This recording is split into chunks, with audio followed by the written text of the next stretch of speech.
Welcome, y'all. This is Tailgate Mayor Rusty Wallace, no relation. And I know we're only on our third episode here, Sherwin, or maybe 2.5, I'll call it. But this is kind of a special episode. I'm here on site at Sherwin's house of ill repute and broken dreams. That's right. So handsomely named by the deceased Chris Canis. Yeah, God bless him. And I've brought along with me today, since it's a special episode, I've brought a special beer today. We're drinking my oatmeal stout. It's vintage October 2014, but, you know, it's just keeps getting better as the days go by. So cheers, Sherwin. Yeah, they don't get old in the bottle, as it turns out. No, sir. Oh, that's delicious. So really excited to be here today at Sherwin's house. We've been really excited this whole week, really. I think it was after Thursday last week, I had texted Sherwin. I said, I can't wait till our next one. And we've only been texting back and forth more since then. So, yeah, I don't know how narcissistic it is, but I think I've listened to the podcast 5 times. I've been sorely disappointed with my audio quality, but very much enjoyed doing the show. Yeah, we appreciate the fans. I'll call them fans now. The listeners will call them when they become fans. Maybe they'll tweet us or something. But of course, Sherwin's audio last time was a bit, as we've heard from friends of ours, like a potato, whatever that is. Yeah, I didn't know that there was a mic that was made out of potatoes, but I was certainly using it. And so we have fixed Sherwin's audio for now and for going forward. We've been messing around with computers for a little while, trying to figure this thing out. So Sherwin's audio is ready to go. And Sherwin, you have just set up a Twitter account for the PETM podcast. I'm pretty excited about that. Tell us what it is. That's right. I was able to acquire the handle at capital PETM podcast. We do have a few followers. I think they're personal friends for the most part. We hope for that handle to become a place where people can send questions, to rant at us, etc. Yeah, I hope everybody complains about it because that'll make it more fun. You know what I mean? Attention is attention. That's right. No such thing as bad publicity. So next thing I really want to do is thank the listeners out there. So we've been floored by the number of downloads, the number of times people have listened to this thing. I'm like Sherwin said, it's probably been 20 of them are probably us, but if we're clearing 100 or so, we're just ecstatic and beside ourselves. So nothing we can do but thank y'all for downloading it. From, I'll start naming people. We got Serena, we got Waylon, we got Doug, we've got Jeff, Jason, who else? Who am I missing? We've got Billy, we've got Phil. Billy, you're the man. I believe we've got Roger, and I'm pretty sure my friend Wes has listened to it. That is awesome. So thank all y'all. I know you're our good friends, and thank you if we haven't named your name. Hey, if we ain't named your name, send us a tweet over the PET. It's PETM Podcast on Twitter, and we'll be glad to let your name be thrown out there. We'll give you a personal shout out and thanks for listening to us. Absolutely. So before we get into our topics, I think Sherwin has a couple apologies he'd like to give the audience here. We had some fun last week, and talking as fast as we can. Might have hit a few snags there. Sherwin, what's up? Yeah, well, probably the biggest blunder I made was saying that both Helio Castroneves and Scott Dixon were in the hunt for a 4th Indy. As it turns out, Scott Dixon's only won it once. So I was off by quite a bit there. And only off by 100 or 300%. Yeah, just a little bit. And I led Rusty right into calling the Xfinity Series Nationwide Series because I called it the Nationwide Series. Let's be clear. NASCAR's AAA division is the Xfinity Series, and we'll do our best to make sure that we include a title sponsor when it's appropriate. Yeah. So moving on into our topics, we'll forgive Sherwin this week, but next time, you're going to have to be on your A game, buddy. I'll screw up again. Yeah, that'll happen. So my first topic for today, I'm actually excited about this topic because you and I have talked about it at length before, and they've just announced a few days ago that Adam Sandler is going to be giving, and there he is shaking his head and laughing his butt off, is going to be giving the command. And we've seen some backlash on Twitter just talking about washed up or whatever, or what's he doing in the sport. Tell me what you think about Adam Sandler giving the command there, Sherwin. Well, first of all, I'd start by saying I guess I understand a little bit, knowing the NASCAR fan base, like what is Adam Sandler? He's not a voice of NASCAR, but if y'all didn't see the call to fire engines that he and Kevin James gave at Michigan a few years ago, yeah, you haven't seen a call to fire engines. Now, that was leading up to the I think that was a promo for their Grown Ups movie is what it was. Yeah, it was the lead into Grown Ups. I think they released the movie like the following Thursday. And now they did have one more recently with Shaquille O'Neal, former basketball player and now commentator on TNT's NBA program. It wasn't super good, but for me, it's worth the risk because of how awesome the call was with just Kevin James.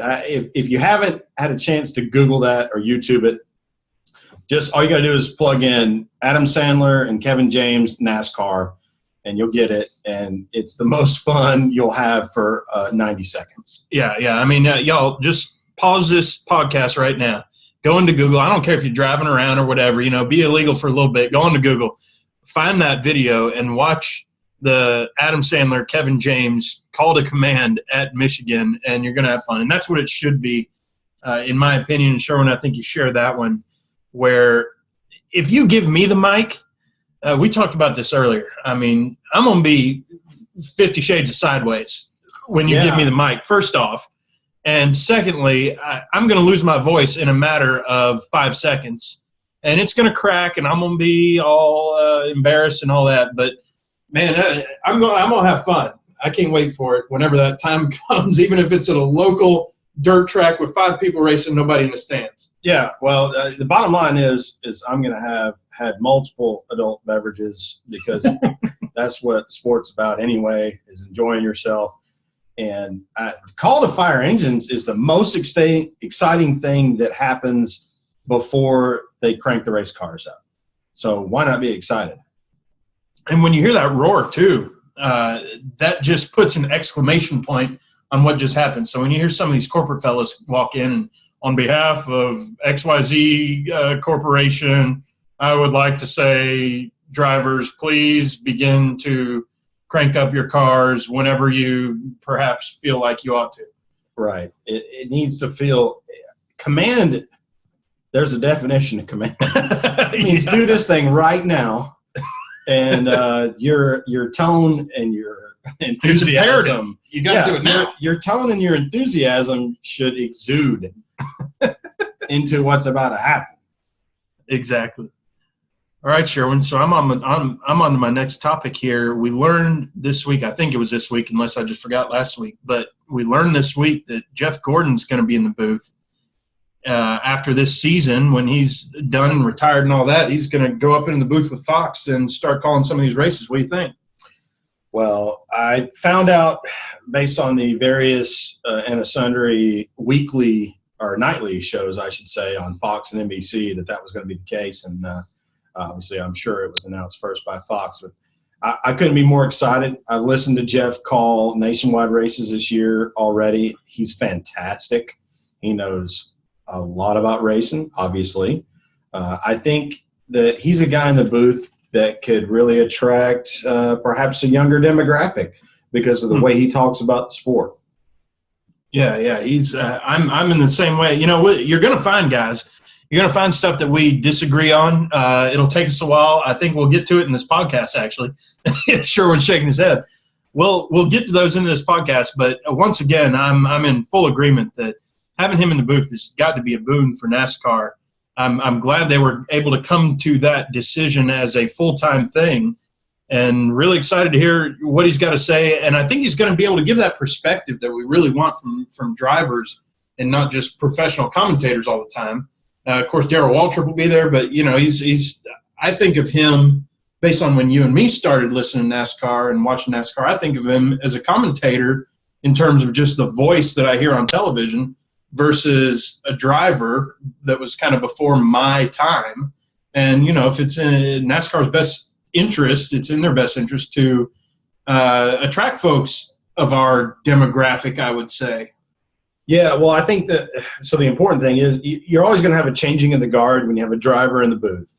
And Darrell's changing of the guard, per se, happened obviously in 2001 when Fox went live with their coverage for the first time. And I don't know if it was ever, but the first time in recent history, it was a big deal. Fox still considers it a big deal.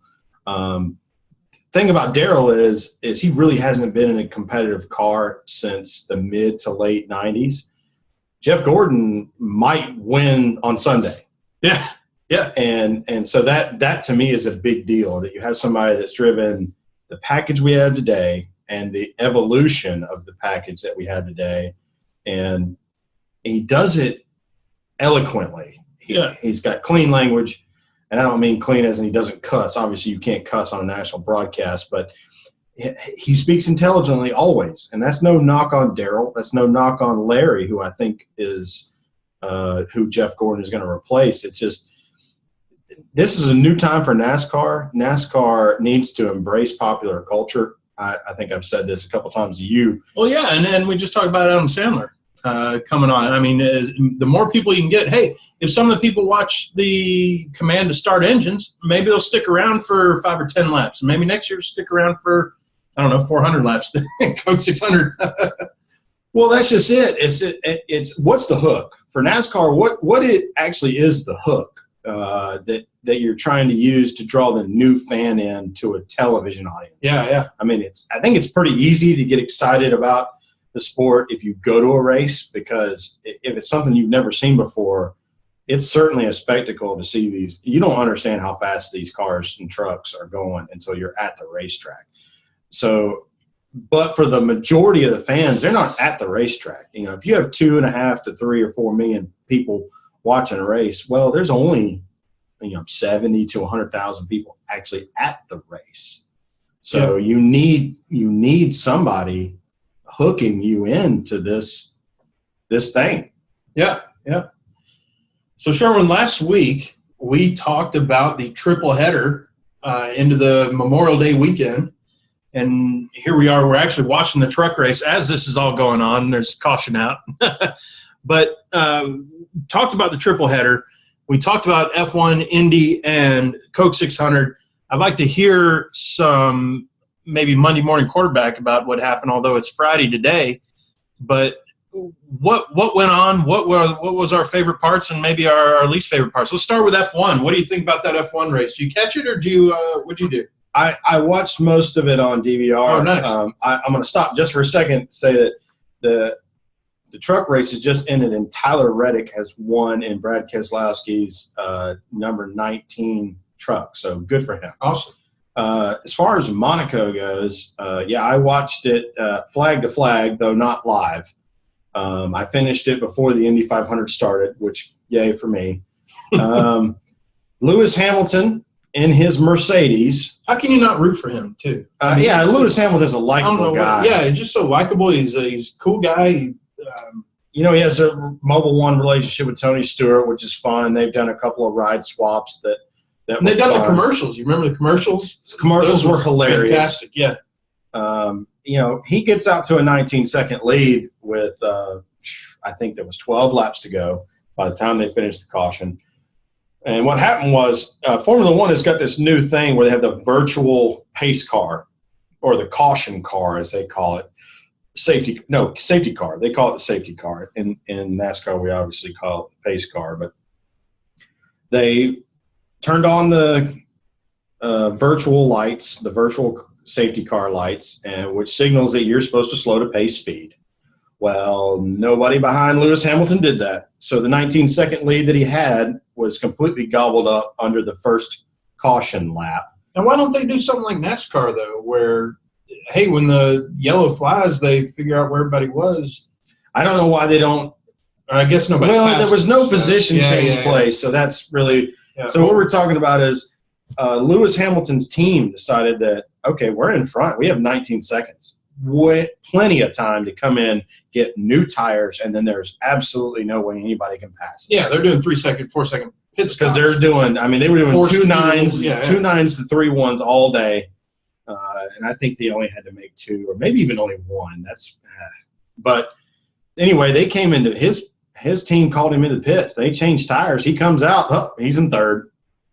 And then the safety car's out, and there was no adjustments to any positions. And there were actually, I think he ended up making a mistake in a corner and ended up finishing 4th. Oh, really? Really? Yeah. There was a pass. Yeah, there was a pass. I think the 4th place car ended up passing Lewis Hamilton, so he didn't make the podium, which for those of you who aren't following Formula One very much, and I only just learned this myself, if you don't finish in the top 10, you don't score points. Oh, wow. And there's a very strange, not bell curve, but slope of points that you score when you finish 1st through 10th. So I think first place is worth 25 points bonus over second. So, and I don't know what their point structure is. It's obviously different than NASCAR, but there was a lot of Monday morning quarterbacking going on about the decision to bring Lewis into the pits. Yeah. And I think, we pretty much nailed it in our podcast last week, I would say, in that it is a shame because I really want that to be a great race. I want to be able to get up for it and watch it and see side-by-side racing and see guys just on edge. And we did see guys on edge, but we're just not seeing the passing that I'd like to see that would keep me as a fan. These are the same – I'm the type of guy for Formula One that the casual fan might watch the Daytona 500 in NASCAR for, right? And so I'm watching that and going, that wasn't a good race. There was no green flag. I shouldn't say green flag, but, it was a green flag. There was no green flag. No green flag pass for the lead. Yeah, no green flag pass for the lead. And, you got to have something there to keep the fans hooked. So why is this such a prestigious race? And we talked about that last time, and I think next year they're talking about doing some new rules and stuff. And you actually had a long conversation with Jason. Hey, Jason, on Facebook about that too. And so maybe we'll see something different next year. But I really want to see something out of F1. I want to follow more racing is what it comes down to. I'm the big fan of NASCAR, but casual fan of Indy, F1, Core, monster trucks for that matter. And I want to be more into these other series, but I can't do it if I'm watching racing like this. Yeah, I think once you get into motorsports, it's really easy to get into any kind of motorsport that is exciting. I love Supercross. The season's really fast. It gets over really quick.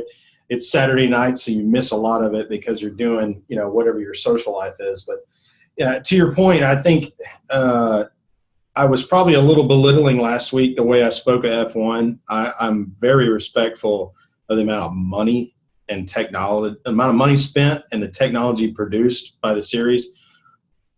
But it's not intriguing to watch. Mm-hmm. Yeah. And that may be, that probably is NASCAR's biggest problem too, is if you're a casual fan and you dial in on a Sunday afternoon at 3 p.m. and they're running around California at 200 miles an hour and cars are spaced out. And you ain't got nobody to watch. And you don't have a driver that you're dialed into and you're a fan of. Like, it's really easy to see why it's considered boring. I think later we'll bring up another sport that a lot of people consider boring. At least I'd like to, but keeping on the racing theme is, there's got to be something intriguing about it to capture your focus, especially with a sport like F1 that it mostly is a European thing, which means if you're an American and you want to consume it, you either have to record it or you have to wake up at 7 a.m. on a Saturday or a Sunday morning. And if you don't have kids, you ain't doing that. If you do have kids, you're too busy paying attention to them anyway. So, sure, when I finish my beer. Oh, did you? All right. Yeah, so I wanted to do a non-funded sponsor plug here. Craft beer is something that Rusty and I have a big support for. We love craft beer. There is a very delicious brewery that has made their trek from Denver, Colorado to Western North Carolina in Oscar Blues. They have a delicious pale ale called Dale's, and we're going to drink a Dale's during this podcast. And if you didn't know this, they are actually now a a sponsor of Regan Smith's Junior Motorsports awesome. number 7 Camaro. The NASCAR tie-in. Here we go. Cheers, NASCAR and craft beer. That's awesome. That was our little pause for a sip there. So let's move on to Indy. Man, best race of the weekend. It really was. I didn't get to catch a whole lot of it because my dad informed me that he was going to be on this side of town and to do some shopping. We went to the PGA store, bought a couple of shirts, and got a lunch. And it was great to get to hang out with my dad. So I missed about probably 100 laps or so, but I got to catch the last 20, which I think 8 of them were under caution, weren't they? Yeah, it was ridiculous how many laps they ran under caution at the end of that race. But, that's something that NASCAR should look at. The package they have at Indy is very similar to a plate race. It's very similar to Old Daytona. Except they're running 30 miles an hour faster. They are running 220-ish miles an hour during race pace. And that's a lap. That's lap speed. Average speed. Yeah. And it's a lot like Daytona in that old Daytona before it was paved, in that you had to have a setup, and the guy that can hold his foot on the mat is going to be fast, but the draft still plays a huge role in who's going to win the race. My favorite part of the whole thing was coming out of turn 4. And there's Juan Pablo Montoya who, struggled a bit in NASCAR, but went back to Indy. And 15 years since his last Indy win, he was pumped. I'm talking about winning the Super Bowl, the World Series, and the Stanley Cup, all in the same race. He was going nuts. And me and you were texting back and forth, and I was like, this is what I would like to see. This fella is beside himself excited about winning this race. The raw emotion, and I think I don't know about for you, but I think that's one of the things we like so much about NASCAR is that these guys are genuinely absolutely stoked and even surprised when they win a race. Even Jimmy Johnson, who is for those of you who hadn't paid attention, is only 3 wins away from tying Dale Earnhardt Sr.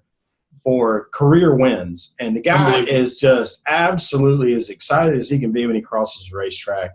So kudos to Juan Pablo for understanding that. I think I read a few things that's 15 years ago, maybe he didn't quite understand what he'd done. Yeah. And he won in Indy. He won the biggest race Indy has. He went to F1 and he did win a race, and he came to NASCAR. And while he was competitive at times, he never won on the discipline that you need to win on to validate a NASCAR career. He never won on an oval track. He did win in Sonoma, and he also won at Watkins Glen, but he never won on an oval track. And you have to do that to validate a NASCAR career. But he was fast. He won poles. I mean, the guy's a race car driver. Yeah. And I don't think I really paid attention. Well, I know. I shouldn't say I don't think. I didn't pay attention to him prior to him coming to NASCAR. And then he's in NASCAR, and then you start learning about his history and stuff, and you're expecting all this grandiose stuff. But, I mean, that just goes to show, just going between these racing series, it ain't a walk in the park. And for him to come back to Indy and do what he did, man, I was pumped. If you weren't just standing up and saluting the Colombian flag, what are you doing? Yeah, well, I mean, there's been a ton of NASCAR vitriol spewed since then about, we had another burned up NASCAR driver win an IndyCar race, and Kurt Busch, he never even seen an IndyCar, and he goes out there and finishes 6th. And those are all special cases. Juan Pablo can absolutely drive a race car. It doesn't matter how many wheels are on it or what shape it is or whether it's got a cab or not. So I think we just need to be excited that somebody with that much national or international appeal would be interested in racing NASCAR, and you need to be happy that he was able to win the Indy 500 because that was a good race. And unlike the F1 race, I'm actually inclined to watch more Indy now based on the passes that they had, especially circle tracks. I'll watch a circle track Indy race tomorrow if it's on. But that was really cool to see. Just because, what you think about with open wheel racing, you're like, boring, no passing, etc. But look at what JPM did. That was nuts. Yeah, well, so I don't think we had a chance to discuss this last time. We did discuss the safety issue with Indy cars getting airborne. I think the majority of the reason for that is that oval racing really is a thing of the past for IndyCar, which, like you said, if they were going to go run Phoenix, or they used to run Pocono, if they were going to run those races, I would absolutely be dialed in. I watched the last Pocono race. It was awesome. See, I think Pocono may still be on the race. Their series is only 16 or 18 races, and I think they only run 3 or maybe 5 oval races now. Yeah. It's a street course / road course series, and I think that's why the aero technology is behind for the really fast oval course, because Indy's the only place they do that. Yeah, yeah. Well, y'all, this is the most we're ever going to talk about open wheel, I think. And I've enjoyed it. But let's move on to NASCAR. Let's start with that truck race. What do you think? I think we mentioned last time both of us are fans of Casey Kane's. So obviously we have our own opinions about that race. But you got to love how that finished and love the heart that the guys put into it, the close finish. I mean, that's what you want out of a race. Yeah, I think obviously the late caution hurt Eric Jones. He was going to win that race. Upset. Yep. And I can't blame him. He's rightfully disappointed. In clean air, he was gone. I was happy. I shouldn't say happy. I respected his opinion, the way that he put it. He didn't just come out there cussing everybody out. He was very specific about lap cars determining the ending of the race. I thought that was a good point. Yeah, well, we've been upset about that for years, that somebody who had no chance to win a race is going to somehow impact who does win the race 200, 300, 400, sometimes 500 laps into the race. And I'm not sure what Autosport can do about that right now. I don't envy them trying to figure out how to do that. What we did see, though, was a caution, and we had a green-white checker, and we had our favorite driver driving a truck for Dale Jr. Yep. Trying to shake it down, make sure they had everything right for Dover this week for Cole Custer. And I didn't see where he finished. I only saw who won. I can see my TV, but it's silent, obviously, because we're doing the podcast. And now it's on baseball. But it was, the guy that won the race played the draft the way you have to at Charlotte in a truck race. It's very much like Cup cars at Talladega. You have to side draft there. It's not too wide, 30 rows or 21 rows. Mm-hmm. But the draft matters. It matters as much as horsepower. Casey played it as exactly correct as you could have, and he comes across the start finish. What was it? 300s, 3,000s, 300s. Mm-hmm. 6 inches ahead of Eric Jones, and he's sideways. You watch him come through the first leg of the quad oval, and he's back and forth sideways. That truck moved 5 feet each direction before he's actually got the wheel turned to the right coming across the start finish. So you're saying he wasn't running on rails. Yeah. He was wheeling and dealing. He was getting everything that truck had. Yeah, that's and impressive. More. Hey, what's Casey's record on truck races right now? Well, as it turns out, Casey has run 5 truck races. No, he's 6. He's run 6 truck races. He has won 5 of them. And the one that he didn't win was at Pocono when Elliott Sadler won. He was in Kyle Busch's truck, and he finished 2nd. That's so he's batting. What did we decide? We're math people. He's batting .830 at winning truck races that he starts. That's pretty good. Yeah, that's awesome. So let's move on to the Coke 600. We watched that race. I know you're disappointed. I'm disappointed in the way that it ended. Neither one of us like fuel mileage races. Although, as we were texting again back and forth, me and Sherwin just text a bunch during the race. But at the end of it, with Junior taking chances. You got to root for Junior in that case. And I was all about Junior. Yeah, and you really wanted to see folks you wanted to see somebody, because they're gambling here, right? And if 5 people are gambling, somebody's got to lose the gamble. But nobody lost the gamble. Everybody just ran all the laps, and nobody ran out of gas. You want to see somebody run out of gas. You want to see somebody make some late passes, somebody gamble a little harder, run that thing a little harder, and come across the finish line. But we ended up, just the guys who took the chance on the pit stops, they ended up finishing top. Well, and almost inevitably, every race, the discussion after the race is tires. And it's either because tires didn't matter or it's because it did matter. At Charlotte, tires don't matter. Mm-hmm. So you can stretch fuel, or you can try to stretch fuel, or you can have cautions land at a point where I'm not sure those guys really had to stretch fuel. That last caution went so many laps. Yeah. Like the gamble was, did you come to pit road or not? Yeah. It wasn't, did you add fuel? It was, did you come to pit road? Because if you came to pit road, you lost spots. Losing positions. And I mean, chances are real good if you're running 10th and the leader he didn't come to pit road. If you don't come to pit road and try to hope tires are going to work, you're not going to win anyway, because the clean air matters so much that who cares? I mean, NASCAR got themselves in the pickle. They got super scientific and R&D stuff going on with the polymer-based asphalt they put down at Charlotte.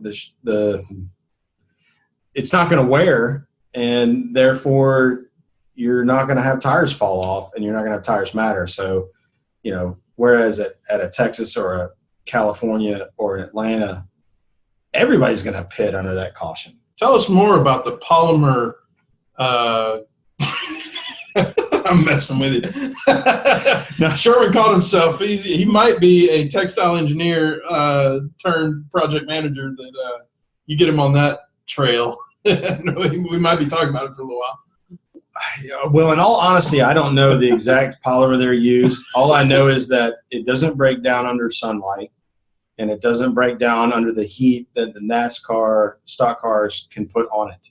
So it, whatever its half-life is what its half-life is. Like, there's no extra wear. Like, there's rain and there's sunshine, and none of those things seem to affect wearing the track based on the polymer they chose. My guess is that it's maybe a sulfur additive polymer, or it's a butylene-based polymer, things that go into tires, as it turns out. But, the track surface is not going to wear the way you would want. And so we're going to have fuel mileage races at Charlotte as long as we have cautions that fall inside of 20 laps to go. I was just giving Sherwin crap about the whole polymer thing. But that was a good I like the commentary there. So we're heading into Dover. What's the story? Dover, the Monster Mile, the Concrete Mile, the track that for whatever reason Jimmy Johnson doesn't get enough credit for. In case y'all didn't know, Jimmy Johnson is the all-time leader in wins at Dover. He's got 9, which means he won more than the King. He won more than Dale Earnhardt, Cale Yarbrough, Darrell Waltrip, Bobby Allison. Jimmy Johnson is the king at Dover. Now, he qualified 14th, which means anybody that's playing the NASCAR league where you get credit for places above qualifying. Writing this down. Who should I start? Right. So I'm going to start Jimmy Johnson. I know Rusty is. I'll let you choose from there. That's my pick. The guys that have been fast in the past, you got Brad. Brad's won there recently. He's good there. Hamlin's been good there. He's on the pole. Yep. We saw a better diversity, I would say, of pole position this time around. I mean, we've got, let's see if I bring it up, Toyota, Chevy, Toyota, Ford, Chevy, Ford. So as opposed to last week where we just pretty much had, well, I'll say just no Chevy. Yeah, no. So if I look at this, and I meant to pull it up too just so I'd have it, but thanks for having it. Martin Truex, his first win back in 07, I want to say, September 07, was at Dover. He considers this his home track. This is the place he most wants to run well.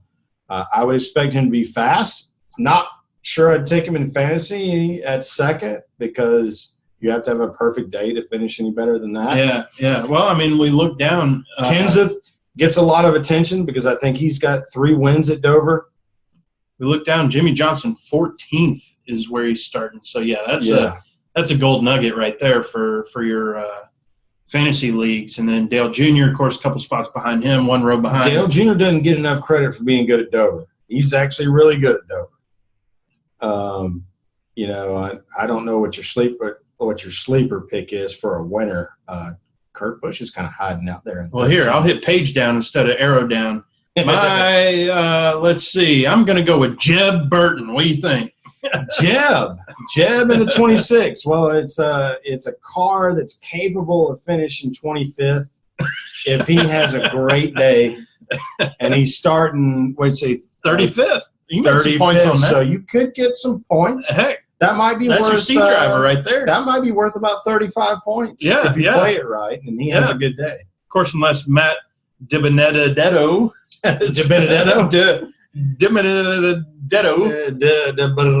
Driving one of those Burger King cars. Yeah, Bears. Yeah, they tend to operate about as slow as a double Whopper. So awesome. All right, I've reached into my topic, Sherman. What are we talking about now? Okay, so we did my prelim. I wanted to get the Jimmy Johnson bit in there. The thing I most want to talk about is Jeff Gordon got some attention today because he received a uniform from the U.S. Women's National Soccer Team. They're about to start the Women's World Cup. Obviously, the Men's World Cup receives a tremendous amount of attention, even from people who don't care about soccer. I would challenge those folks that are casual soccer fans to be as big a fan of the women's team because it's just as much fun to watch. And on a global level, they're much better against the competition. I'm not saying they're going to win the whole thing, but they're very, very good. And for the men out there, there's a lot of really attractive women running around kicking that soccer ball on that soccer team. When's the first match? The first match is June 8th against Australia at 6:30. Australia, awesome. So we're going up against the Aussies. For those who don't know, the Women's World Cup this year is in the Western Hemisphere. It's in Canada. So most of the game times will be accessible to the American audience, and I would encourage people to watch as much of it as you can and to believe. I think one of the coolest things about last year's Men's World Cup was the whole commercial that Nike and ESPN ran together, the "I believe that we will win" chant. That drives a tremendous amount of emotion for me. It just makes it that much more fun to watch the whole thing. I'm excited now. You got me into it. I wasn't there, and now I'm there. So I'm gonna watch on June whatever it was. June 8th. Of course, I've got it on my calendar, obviously. June 8th, 6:30. June 8th, 6:30. I believe against the Aussies. Fox is carrying the coverage. FS1, I believe, is carrying the coverage, and against the Aussies. I've never rooted against Aussies. They're always so cool. So I'm going to have to figure out some sort of, way to heckle them. Well, and their women's soccer is actually much like ours. It's way ahead of the men's because the popular – well, obviously they weren't even – the popular men's sport in Australia is rugby and Aussie football. So you got your best athletes are playing that, and then you have to choose soccer third or fourth or maybe even fifth, depending on what their secondary professional sports are in that country. And in this country, you got the big four. You got the NFL, MLB, NBA, NHL, and then you got MLS and NASCAR. Now NASCAR is outdrawing MLS, but regionally probably not. But I think on the West Coast MLS would draw more, on the East Coast, and especially the Southeast, NASCAR would draw a larger audience. Hey, and Atlanta's fixing to get our team, so we're fixing to get an MLS team. We're waiting patiently or impatiently on what the team name's going to be. zillion-dollar facility. Yeah, the Falcons' new football field is Arthur Blank the spaceship is what we call it. Yeah. It's going to be set up to host any as wide-reaching a soccer game as you could schedule. Awesome. It'll have a nice, quaint audience for MLS, but it'll have the ability to hold about 72,000 for a World Cup qualifier or something like that. It'll be on natural grass, which is great. Have the ability to close the top so that rain doesn't come into play. Natural grass, that's cool. Yeah, so it's awesome. It is cool. I mean, the colors I think have been picked. I think the primary color is going to be black and the secondary color is going to be red. Well, I'm rooting for them to name them the Thrashers because I've got all the stuff. Right. Still. Right. Well, I don't think baby blue's in the mix. Oh, man. Although that was the best jersey the Thrashers had. I've got it. I've got it in the back of the closet there. So what are you going to do? I think the leader in the clubhouse is the Black Stags. Black Stags? Which is is that a bird? The head? No, it's not. The head logo is a deer, and he's black, and then the background is red. So I don't know. We'll see what it ends up being. I'm getting that. Well, buddy, you ready to call this thing? Hold on one more second. We got a controversial issue to discuss. Controversial. Yeah. Well, I mean, we're just going to dig in there and let people think and do their own research. Right. So I'm not going to really provide much of an opinion, but obviously we know starting in the week before Daytona that Kurt Busch wasn't having a super good relationship with his girlfriend, ran into some legal trouble that upholds on the civil side in that his restraining order has been upheld after appeal. But we have some pretty serious allegations coming out of sources that I don't know if are valid or not about Patricia Bristol. That tells you what's on my mind, racing. Bristol, baby. Patricia Driscoll potentially having used funds from the Armed Forces Foundation to fund personal activities. You know, like my daddy always said, you lie with dogs and you wake up with fleas. That's right. You know, so I think our position has been, at least for the last 3 or 4 months, is there's a rule men have for Dayton. Crazy is not in the program. Yeah. You got to be careful there. And you know, throughout the allegations against Kurt Busch, we were very. I would say together we were very fair against Kurt Busch. I'll be fair against anyone else, innocent until proven guilty. And I really hope more than anything, I hope she's innocent and she just sort of moves on after this. You know, I don't want to have to deal with this every, and have to talk about it all the time. But I hope she's innocent. But you know, you keep getting yourself in these situations. You just can't. Well, the thing I want is I just want to be over from a NASCAR perspective. Yeah. I don't want NASCAR riders writing about it anymore. Mm-hmm. I don't know what really went on between the two of them. I hope that's settled. Obviously, I'm not even going to get into what I think about the allegations because that's what they are. They're allegations. There's no reason to form an opinion about an allegation because, that's what bloggers do. Yeah. And we're not bloggers, we're podcasters, by God. That's and right. all That's the a disciples. different species altogether.